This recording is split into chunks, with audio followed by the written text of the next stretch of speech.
My name is Joyous Winrider Jimenez, and I was the instructor and facilitator for this lab, which was held at Gemini Inc. for their fall offerings, public class offerings. It was a 6-week lab where we really delved into the basics of creating video for social media. Our participants looked at their own art and what they wanted to use it for, and then ran in that direction. So you're going to see tonight a diverse and very varied set of videos, as varied as the artists who are here. You're going to see a difference in style, and you're going to see a difference in approach, and even in genre or literary format. And that is amazing to me that we were able to do this while still being a cohort together. I had so much fun, and it was a really satisfying experience for me. So I want to say thank you to each one of you for allowing me to facilitate this for the last 6 weeks. And I'm really happy to be sharing this with everyone tonight. My name is Susana Keimash. As Joey said, I'm a writer and a visual artist.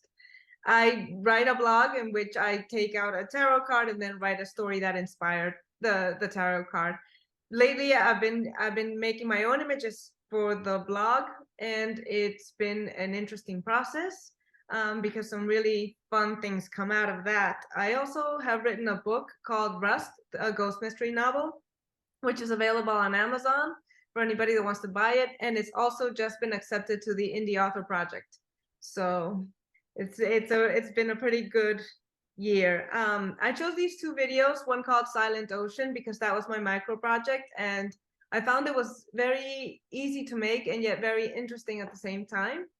And the one called The Bench is going to be posted tomorrow on my blog, which is comes out comes out every Friday morning. So this is for the moment unpublished still. So we can begin. That's me. When I imagine silence, I recall the ocean. A mist cloaks the beach, and it's white over my eyes. A rickety pier appears before my feet, and it's not silent because how can the ocean be silent?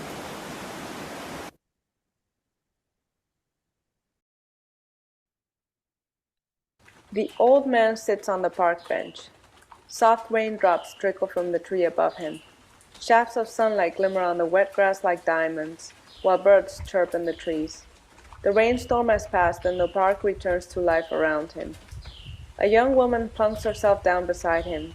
The old man beams, grateful for the company. The young woman clicks and taps at her cell phone and does not acknowledge the old man. She does not heed the increasing dribble of the raindrops, does not notice the chirping birds have quieted, and is unaware of the soft grumble of thunder as it rolls towards the park. The old man watches as tears cloud her eyes. She wipes them away, still transfixed by the blue light of the phone in her hands. She stifles a sob. A lance of sunlight spears the clouds. He wants to tell her it's all right, but a loud honk drowns out his words. Startled, she looks up from her cell phone. Her heart breaks at the text message glaring on his screen. Goodbye. Cool raindrops fall on her salty cheeks, and a pale sun ray gleams on her bench. In it, she discerns an old man in an ornate overcoat, breeches with white stockings, and tricorn hat shimmering beside her. His face is kind and welcoming, and as he opens his mouth, the wind whispers in her ear, "Hello."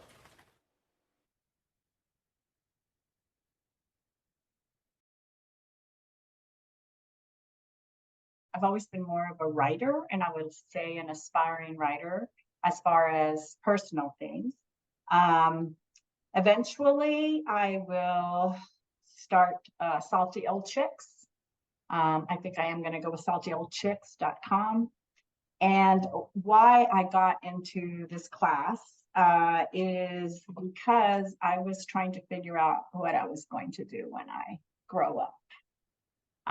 Writing, I've done a lot of writing for this blog that I want to start, but it's just so overwhelming with essays. And that's why I got into this class, because short form was so much more manageable for me.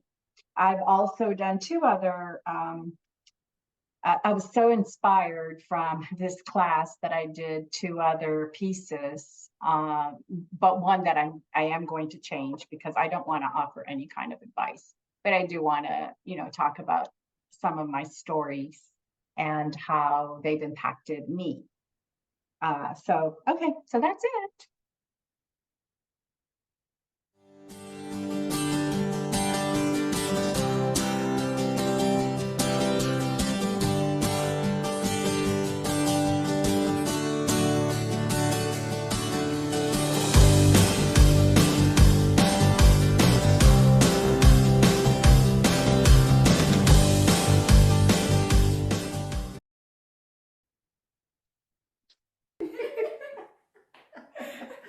Hi, I'm Jo Guerra, and we are connected on social media. I am the cranky older chick, and this is Lauren, my friend. I wanted to tell you how I met her. Well, I just saw her at the health club. She was lifting these super heavy weights, and I went, wow, I've got to ask her about those heavy weights. Not that I'm ever going to graduate to them. So when she had asked me about my weights, I just remember being super excited that she talked to me, because I really don't talk to a lot of people at the gym at that point. And so when she talked to me, I was like, yes, a friend. I was just thinking of how we're going to be great friends. So the second time we talked, that's when I decided we were going to be besties. Yeah. And I told everyone about how I have her and she's my bestie. So I'm her gym bestie. I'm over 40 years older than Lauren. And it's been the best friendship. I feel so honored that a young woman would be friends with me. I told her one time, oh my gosh, I'm probably older than your parents and your grandparents. So that's the best thing about going to this gym. Yes, for sure. I told everyone that we're besties, and I'm just like super grateful. Because it's organically too. It's not even forced. Like, I feel like we just have such a great time when we're together. We laugh a lot. It's just been such a great time. Yes, Lauren has a great sense of humor. Yes. So, okay, let's look at that. What do you think? I think that was perfect.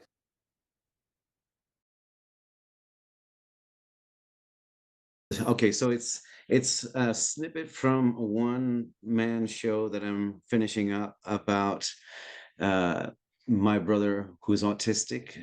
We grew up at the tail end of the refrigerator mother era when autism was blamed on mothers. And in the only institutions available to my family when they couldn't handle them by themselves anymore subscribed to Bettelheim's theory that the mother was at fault for autism, and the cure was to remove any contact from the family, especially from the mother specifically.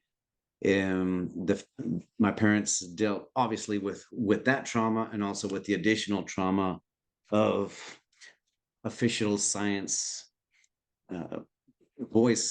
mouthpieces saying that it was their fault. So it's a one-man show. It's a snippet of a memory I had as a 7-year-old, him taking a tumble down the stairs, a very nasty tumble down the stairs. It's part of a larger sequence of events where families of autistic children tend to not only internalize guilt, but to manufacture it, especially under certain circumstances. Autistic families prefer hurtful meaning over chance, because a prayer center feels and falls under echolallia's gravity and its wall of repetition and in its non-response. It's the autism in us. We manufacture guilt and repeat and repeat and repeat and repeat. We want closure. And repeat. We want God to make it make sense. And in the silence, we open our mouths to conjure the divine ventriloquist. I remember as a 7-year-old kid standing next to Shem 1 year my junior, the image that haunts me recalls my brother and I standing at the precipice, the staircase from the kitchen to the basement, 13 rickety steps to the concrete floor below. He took a bad step and he fell for what now feels like forever. I still see his little body twist in slow motion, step after step, mouth agape like Charlie Brown, crying in pain and horror. Black hair strung like static, face candy red, then the back of his head, candy red, then the back of his head. The ordeal must have taken a few seconds, but it runs on a slow loop. It never stops, thump. His body turning, thump. I feel causal guilt to fill the wake of effect. I didn't push him, thump, but I was there. I bore witness, thump. He was only 7. His head hit more than once, thump. Bearing witness is a sin, and through the veil of communication, sin is the only connection, thump. It hurts to think about, but hurt connects us. Hurt is real, thump. I failed to protect him, and in some moments, that is our bond, thump.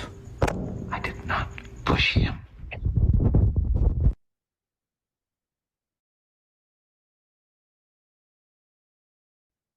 So a lot of you know me as the public class coordinator for Gemini Inc., but I am also, I'm a spoken word artist. I am sometimes known as a slam poet, and I'm trying to move towards the page more. One of the other things I do is take a lot of still images. I love photography, and I spend a lot of time collecting images that include a lot of blank space because that's where I write my poetry. So I've been in the habit of collecting images and putting poems on them for my Instagram page. And so the way I'm using this video, the way I'm using what I've learned in this class is to build on what I already have. Because one thing I've discovered as I was putting together this video is that I do not have enough time in my day. So I really, because I have a lot of work related events and things, and then I also am an artist at night and a mother of 4.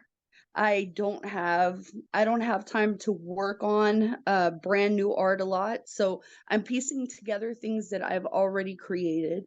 So you'll see behind the LED screen, which is a snippet of a longer poem that I wrote probably about 5 or 6 years ago and have always wanted to do something with.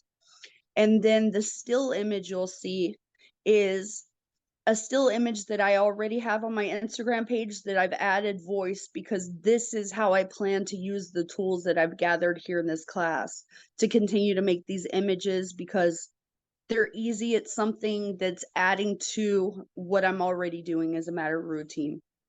So, thank you. I have lines slowly creeping into the corners of my eyes, but I can remove them with the reality filter. They will never know I have tiny crow's feet. I've inherited a few extra pounds over the years, but I am so well versed at angling the camera high and capturing my skinny side, they'll never know another diet failed.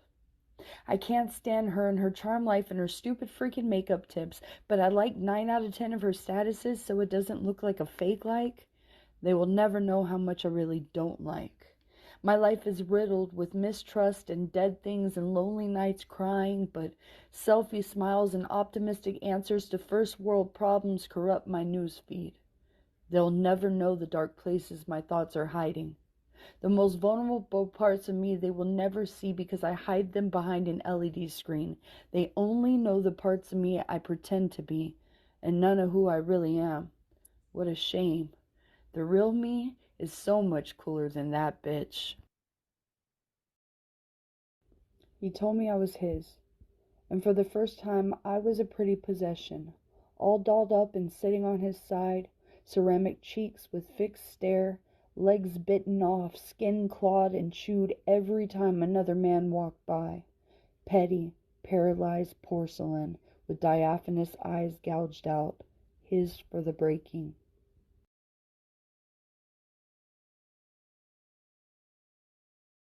Hello, everyone. My name is Carmen Iglesias. I am a 21-year Army veteran and retired in 2022. And so after retiring, I've been interested in getting back to my roots of writing and poetry. So I started a blog couple years ago that I'm now bringing into the light. It's the crv.com or the creativeverse.com. And it's mostly about my passion topics, which is creativity, leadership, and self-mastery. So those are three interesting topics I love talking about, and change. I love talking about change. So I started that blog, and I'm exploring how to tell stories in the blog, because I am telling in a lot of those posts I talk about the things I've learned, just in combat with others, just in life in general. And so I'm exploring how to turn those stories into visual representations. So one of the stories that I have that I'm showing in the piece today is a story about me as a teenager, where I learned, or my perspective was shifted. I'm always really interested in throughout my life how my perspective has changed and what events drive those changes. And I like sharing that with others, so folks are they're aware of how their mind is always changed and how they're always changing, constantly changing, because I love the topic of change. So this next video is about a very short draft format, just a story that I'm visually representing about an event that happened to me when I was a young kid that changed my perspective.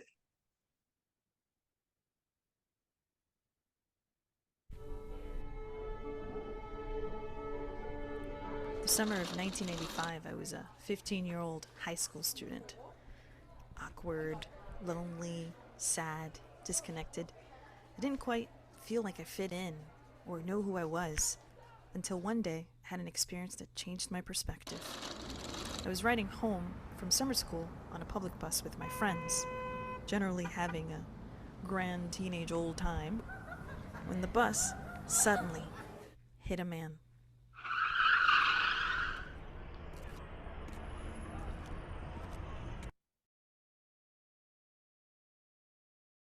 Yes, my name's Pablo Anthony Lopez, and I'm a poet, and just came back to writing poetry again and go on reading again. The first piece, it's called, I guess it would be The Passing of Time, and it's basically probably a poem I started, or it is a poem I started about 20 years ago, and I finished it, and I found that it was perfect for the class that I wanted to put in video. So the second one is called, because I always wanted to write an old poem, like I like the old poems. So I wrote the second piece, I think it's called Ode to My Skin. So it wasn't a complete piece. I only took the poems longer than that, just a top portion of the piece. So that's what they are. Unfitted from the beginning, you stretched awkwardly to the world, strained and scarred, brown earth clay, gathering lines, memories, while my sickness stirs. You mold me for another life. Ode to my skin, full of nerves and regrets, the color of the oppressed, brown, down, and bound. You hold me close to the earth.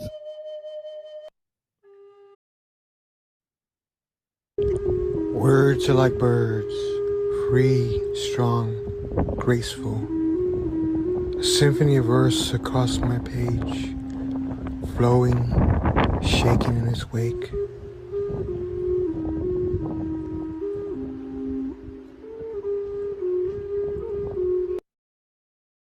I wonder how you feel right now, how much light has pierced the darkness, how many years have I spent wondering about the passing of time.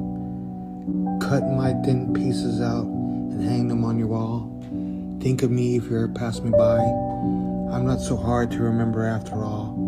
I wonder how you feel about the passing of time. The seasons seemed more alive back then.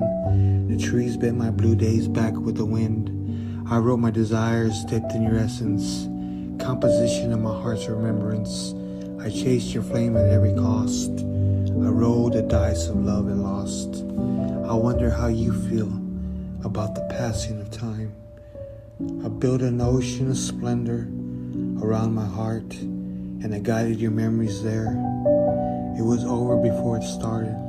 I was stupidly unaware. I wonder how you feel about the passing of time. I painted the beach the color of gold. I nestled at your heart to never get old.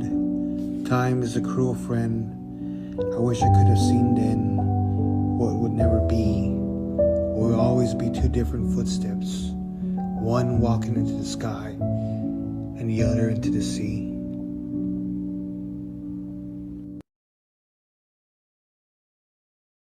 My name is Violeta Garza. I'm a poet, weaver, and storyteller. And in the past couple of months, I've been experimenting with film, dance, and believe it or not, stand-up comedy.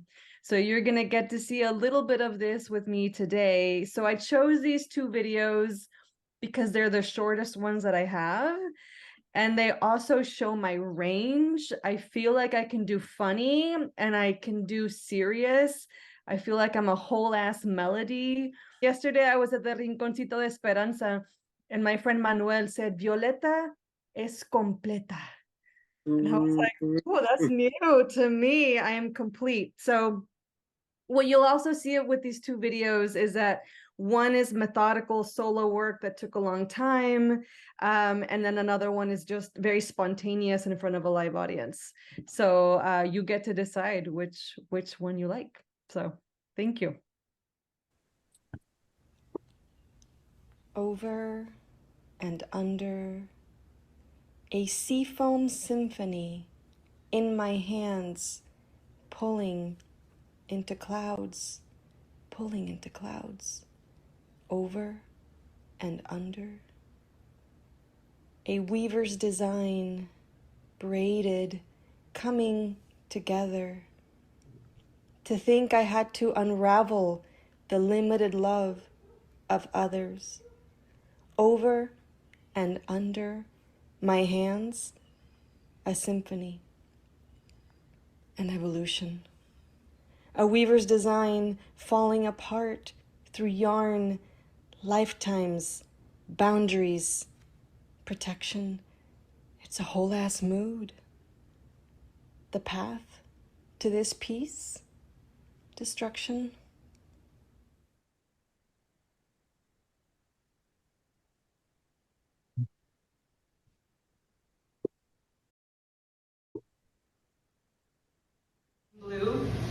My mentor, Rigoberto Gonzalez, says, if you're gonna do a sexy poem, you need to do it at the end, because we are humans and we are dirty, and once you take us there, that's where we stay, and you will never get our attention back elsewhere.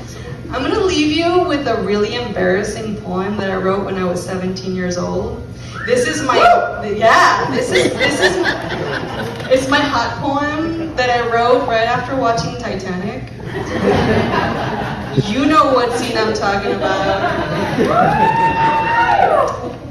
Draw me like one of your French girls, and this is what I wrote. With every movement I made, your strokes captured everything. In the dark, underneath, I turn and you savor with every movement I made.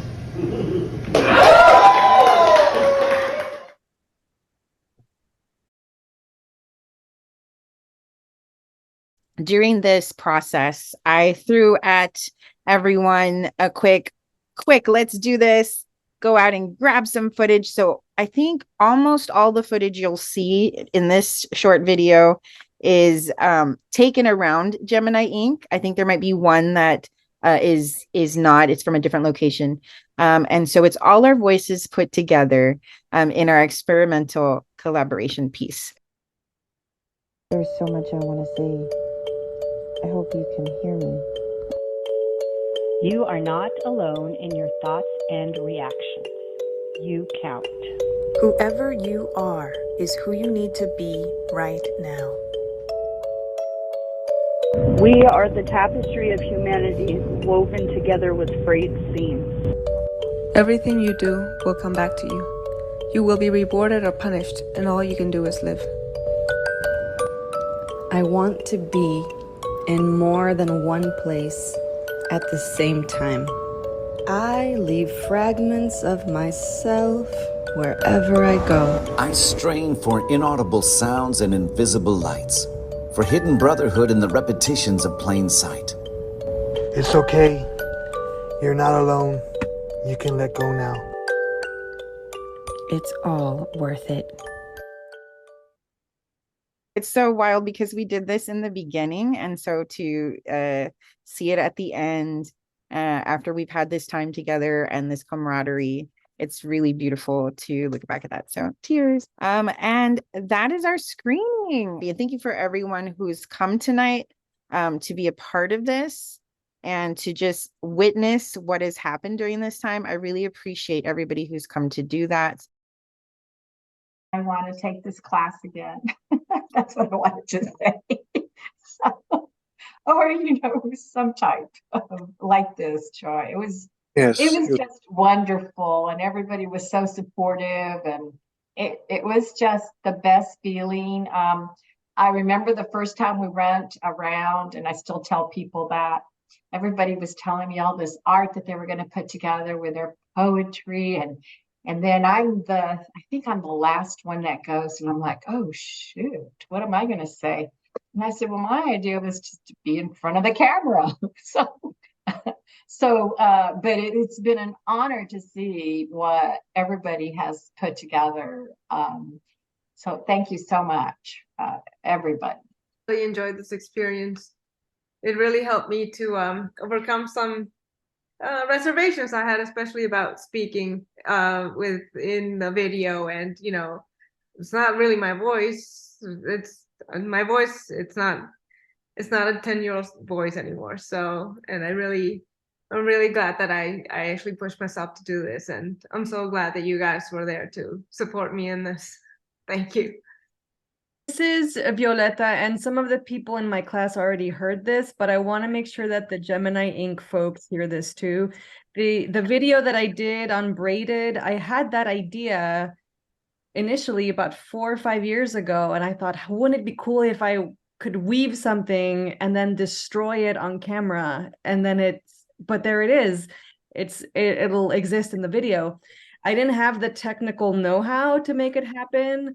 And then here comes Joy's class, and I didn't even put 2 and 2 together until we were talking about ideas. And I thought, I remember what I want to do. And it wound up being better than I imagined. And that rarely happens. So thank you to Joy for meeting all of us where we were. It's really hard to do what she did consistently. Yeah. She showed up for us where we were all at the same time. Did you clone yourself or something? I don't know, but it was really wonderfully done. Thank you so much. I loved getting inspiration from my classmates, and I love seeing everyone's process and how they came to their ideas and how they put their ideas in practice. And everyone had a different approach, which I love seeing. And it's like, yeah, some of us start with visuals first. Some of us start with the words. Some of us start with the idea, the structure. And it kind of reminded me that I think that's the beauty of just the creative process, that we all arrive at the end product, but we can start differently. And I love, Joyce, how you helped us facilitate that process. Like, there's no right answer. There is just a process, and everyone has a unique process, and that's okay, as long as you can get to your end product. And I love that you made sure that we got to an end product, even as we work through our process. And I was inspired by that, and I love the creativity of the class, and got a lot of great ideas for future projects, which is great. And I'm looking forward to seeing what everyone else is going to build later. I'm checking everyone's blogs and I'm following everybody. That's what I'm doing. So thank you all. Thank you, Jeff. I really enjoyed about the class was that it got a lot of people there. It's like a collective of ideas, and everybody had their idea, everybody had their vision, and it was fun to see everybody's vision come to life. That's what I thought. It was like fun to see everybody and enjoy everybody's success. And I would thank Gemini Inc. having the opportunity for me to be there. Enjoy. I appreciate all the help you did. And it was a fun class, and I loved it. So thank you.